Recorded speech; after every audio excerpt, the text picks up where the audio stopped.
अमृता प्रीतम का आखिरी खत जो उसने अपने महबूब साहिर लुधियानवी को इसके मरने के बाद लिखा था। अमृता का ये खत एक अदबी महराज है जहाँ नसीब वाले ही पहुँचते हैं। मेरे महबूब, वैसे तो जब भी कोई नगमा लिखने लगती हूँ मुझे महसूस होता है मैं तुमको खत लिखने लगी हूँ। लोकगीतों की गोरी कभी कुओं को कासिद बनाती हूँ और कभी कबूतरों के पैरों में पैगाम लपेट देती हैं। पुराने वक्त अब गुजर गए जब कोई बरहौन सर के प्रांदे से धागा तोड़ती थी और किसी जाते राहगीर के पल्लों से बांध देती थी। वो लोग खुशकिस्मत होते हैं जो किसी चिट्ठी रसां के कदमों के सुराग लेते हैं, मगर जब किसी को खत डालना मुमकिन न हो तो वास वक्त सिर्फ हवाएं ही रह जाती हैं जिनके पलों में कोई पैगाम बांध दें। कोई मेघ जैसे कालिदास का नामा बर बन गया था, मेरा हर नगमा मेरा एक खत बन गया है।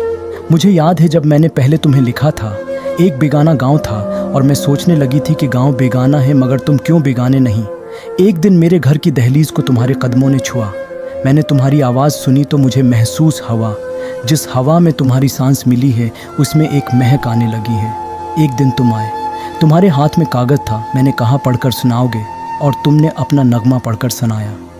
मुझे महसूस हुआ कि तुम्हारी आवाज़ जैसी मैंने कभी आवाज़ ना सुनी, तुम्हारे नगमे जैसा मैंने नगमा नहीं सुना।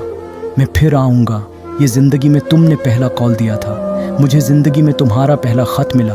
मैं 30 तारीख को आऊँगा, मुझे लगा जैसे मेरे इंतज़ार में तुम्हारी एक ही सत्र ने रंग भर दिए, फिर कभी तुम्हारा ख़त नहीं आया। मेरे महबूब, मैं आज तुम्हें आखिरी ख़त लिख रही हूँ, उसके बाद कभी नहीं लिखूँगी।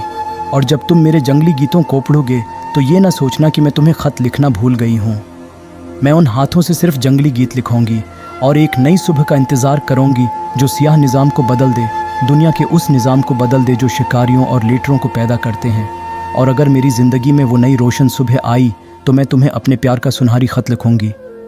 आज जब साहिर दुनिया में नहीं है और तलखियाँ का एक नया एडिशन छिप रहा है तो इसके बलशर ने चाहा कि इसका दिबाचा लिख दूँ। नज़मों के बारे में कुछ नहीं कहूँगी कि साहिर की शायरी का मकाम लोगों की रूह और तारीख़ की रगों का हिस्सा बन चुका है। मुझ पर साहिर का कर्ज था इस दिन से जब उसने अपने मजमुआ कलाम पर दिबाचा लिखने को कहा और मुझसे लिखा नहीं गया। आज वही कर्ज उतार रही हूँ। उसके जाने के बाद देर हो गई, खुदाया बहुत देर हो गई।